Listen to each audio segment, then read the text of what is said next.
किसानों को दबाया जा रहा है। ये कौन सा मॉडल है? ये वही इजरायली मॉडल है। 2018 में जिस समय ग्रेट मार्च ऑफ रिटर्न वो प्रोटेस्ट हो रहे थे, हरियाणा की एक टीम, हरियाणा के चीफ मिनिस्टर के नेतृत्व में डेलीगेशन इजरायल गया। हरियाणा और इजरायल के बीच में खास नजदीकी है और वहां से ट्रेनिंग लेकर के आए कि ये जो ड्रोन चल रहा है अभी, ये जो किसानों पर आंसू गैस के गोले बरसाए जा रहे हैं, वो सब पूरी तरह से इजरायली ब्लूप्रिंट है। मोदी सरकार के बारे में बोलेंगे तो दुनिया भर में कहा जा रहा है कि यू आर हिंदूफोबिया, एंटीसेमिटिज्म की तरह एक शब्द पॉइंट किया गया, हिंदूफोबिया। और पूरे मोदी सरकार के बारे में जो भी आलोचना, हमारे जो ओवरसीज सिटीजन्स ऑफ इंडिया है, ओसीआई कम्युनिटी, और जो भी क्रिटिकल है इस पर, कोई किसान आंदोलन के पक्ष में अगर खड़े हो रहे हैं, कोई नागरिकता आंदोलन के पक्ष में अगर खड़े हो रहे हैं एंटी सीए प्रोटेस्ट के साथ, उनका ओसीआई कार्ड छीन लिया जा रहा है, ये इल्जाम लगा करके कि आप एंटी इंडिया हैं। हिंदुस्तान की आजादी, हमारे देश की नागरिक स्वतंत्रता, हमारा संविधान, हमारा लोकतंत्र, हमारे देश की गंगा जमुनी तहजीब वो खत्म हो गई। आज जिस तरह से साउथ अफ्रीका ने पैलेस्टाइन की पीड़ा को महसूस किया, उस एपार्थाइड को महसूस किया, तो हम भी महसूस कर सकते थे। हम भी सदियों से या 200 साल कम से कम रेसिस्ट कॉलोनियल रूल के शिकार रहे हैं। जालियांवाला बाग से लेकर के लगातार मैसेकर्स के शिकार रहे हैं, तो हमें भी करना चाहिए था, तो हमने नहीं किया। लेकिन बात सिर्फ इतनी नहीं है कि हमने नहीं किया, बात इससे कहीं ज्यादा खतरनाक है। जो हमारे साथियों ने कहा कि we are being recognised and seen as being complicit in whatever is happening in Gaza in this genocide। दुनिया में करीब 5 देश के बारे में ऐसी चर्चा है।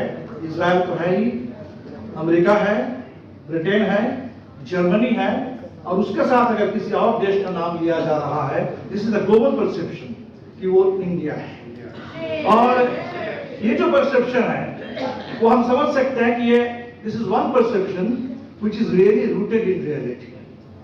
उसी कंप्लिसिटी का ही एक एक्सप्रेशन है कि दुनिया के तमाम देशों में बड़े बड़े जुलूस निकल रहे हैं।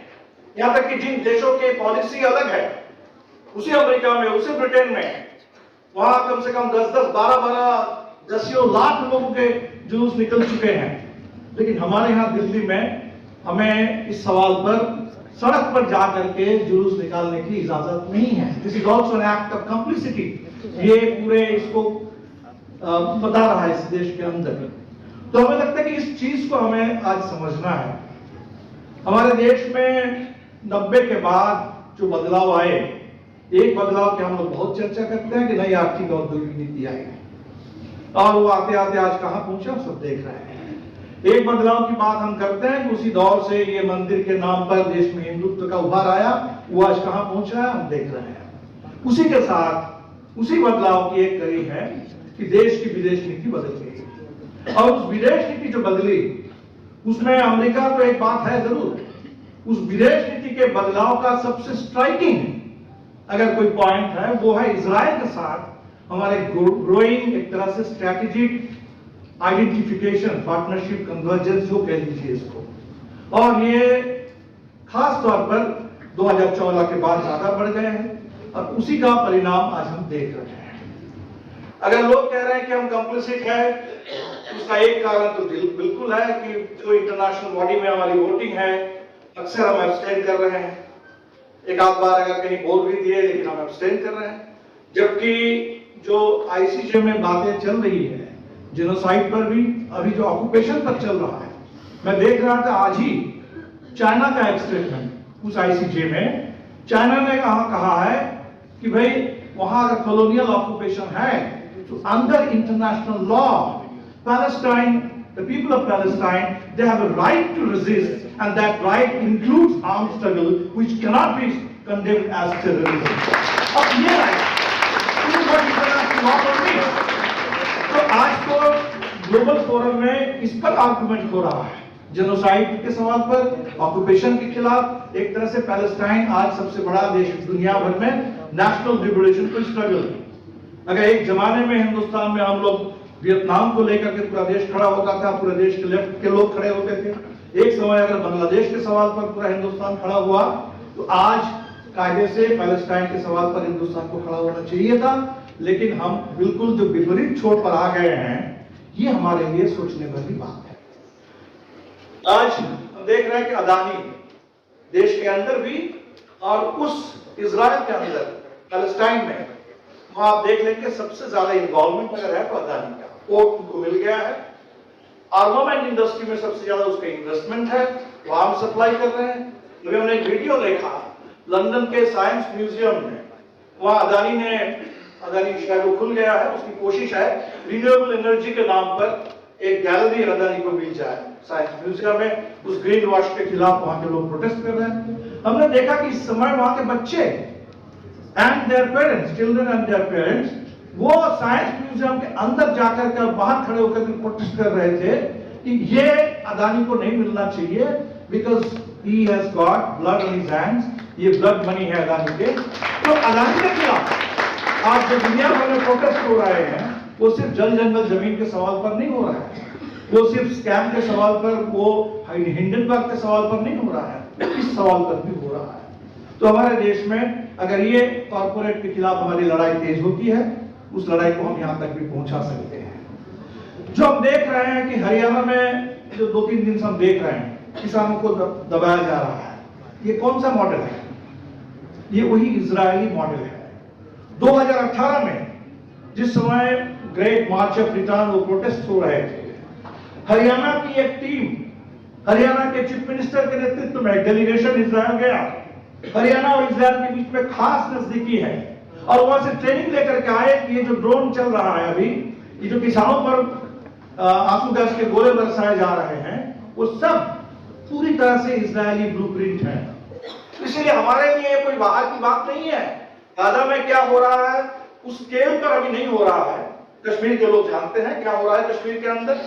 तो ये ब्लूप्रिंट, ये जो इजरायली ब्लूप्रिंट है, वो ब्लूप्रिंट हमारे देश में लागू हो रहा है।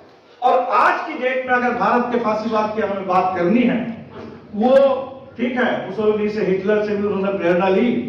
आज के फांसीवाद के इंडिया में अगर कोई उसके पास सबसे बड़ा मॉडल है, वो मॉडल इस समय इजराइल है, और जिस मॉडल को हमारे ऊपर थोपा जा रहा है। ये आप आइडियोलॉजी के धरातल पर भी देख सकते हैं। अभी बात आई कि इजराइल के बारे में आप कुछ भी बोल दें, इजराइल के किसी ज़ायनिस्ट पॉलिसी का विरोध कर दें, ऑक्युपेशन का विरोध करें, जेनोसाइड का विरोध करें, आपके ऊपर आरोप लगेगा कि आप एंटीसेमिटिक हैं। दुनिया भर के विश्वविद्यालयों में पता नहीं कितने सारे अध्यापकों को, कितने सारे रिसर्चर्स को, कितने सारे स्टूडेंट्स को इस वक्त इस समय दंडित किया जा रहा है इसके चलते। आपको पता है कि ब्रिटेन के अंदर जब लेबर पार्टी एक लेफ्ट विंग टर्न लेकर के आगे बढ़ रही थी और जेरेमी कॉर्बिन प्राइम मिनिस्टर बन जाएंगे ऐसी उम्मीद जगी थी, उसमें सबसे बड़ा जो सवाल था जिसके चलते उनको चुनाव में वो नहीं जीत पाए, वो एंटीसेमिटिज्म का उनके ऊपर एक झूठा इल्जाम लगा दिया गया। तो आज हमारे देश में भी वो ज़ायनिज्म का जो डेफिनेशन है, वो हिंदुत्व का भी वही डेफिनेशन है। आज भारत के बारे में आप कुछ बोलेंगे, मोदी सरकार के बारे में बोलेंगे, तो दुनिया भर में कहा जा रहा है कि यू आर हिंदूफोबिया, एंटीसेमिटिज्म की तरह एक शब्द पॉइंट किया गया हिंदूफोबिया।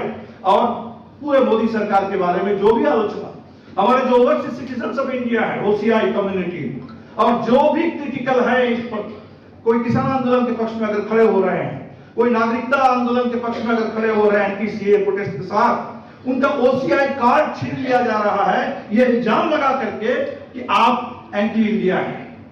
तो हमें लगता है कि Israeli model of nationalism, Israeli model of separation of dissent, separation of struggle, Israeli model of surveillance, ये सब कुछ हमारे देश में आ चुका है। और इसीलिए हमें लगता है कि इस सवाल को हमें सिर्फ फॉरेन पॉलिसी और सॉलिडारिटी तक समझने से काम नहीं होगा, इसको हमें इंडिया के डोमेस्टिक पॉलिटिक्स का एजेंडा समझना होगा। ये हमारे लिए जरूरी है।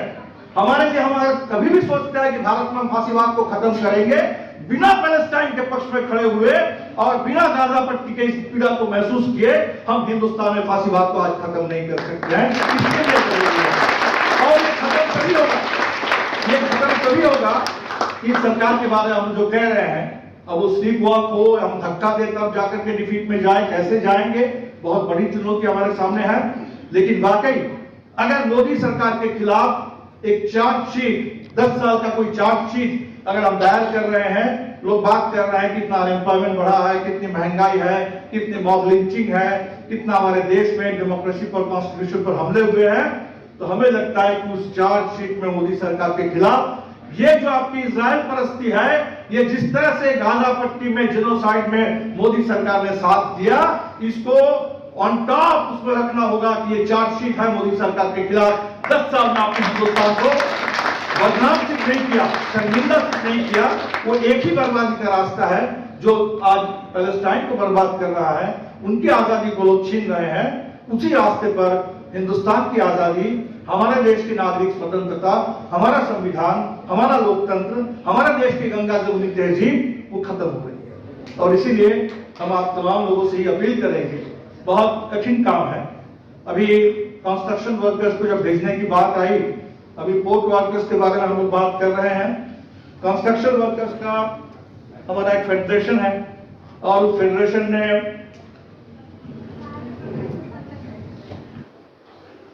एकदम शुरू में ही उन्होंने प्रस्ताव लिया, संकल्प लिया कि हम कंस्ट्रक्शन वर्कर्स के बीच में अपील करेंगे कि लोग ना जाएं। लेकिन एक वर्कर की बात तो है नहीं, जो हरियाणा में हो रहा है, जो उत्तर प्रदेश में हो रहा है। सरकार एक लेबर एक्सपोर्टर की तरह, इंडियन लेबर को भेजने की तरह सरकार ये काम कर रही है। ऐसा नहीं कि कोई किसी का मन किया तो चले गए, कोई वर्कर फ्री नहीं है। वर्कर को मजबूर किया जा रहा है कि आपको यहाँ तो बेरोजगारी है, आप यहाँ भूखे मरेंगे। तो हरियाणा के मजदूर कह रहे हैं कि भाई हम वहां जाकर के मर जाएंगे, लेकिन यहाँ भूख से नहीं मरेंगे। तो ये मजबूरी भी है, लेकिन इसके साथ साथ ऑर्गेनाइज पुश, ये पूरे हरियाणा में, ये पूरा आपके वो 3 मिनट एक्स्ट्रा वाला हो गया एक्स्ट्रा ड्राइव, फाइन। तो हम खत्म कर रहे हैं। तो वो जो हरियाणा में हम देख रहे हैं, उत्तर प्रदेश में देख रहे हैं, तो ये कंस्ट्रक्शन वर्कर्स को भेजा जा रहा है। ये जो इतना बड़ा खतरा है, इसको लेकर जरूर पूरे मजदूरों में व्यापक अभियान चलाने की जरूरत है।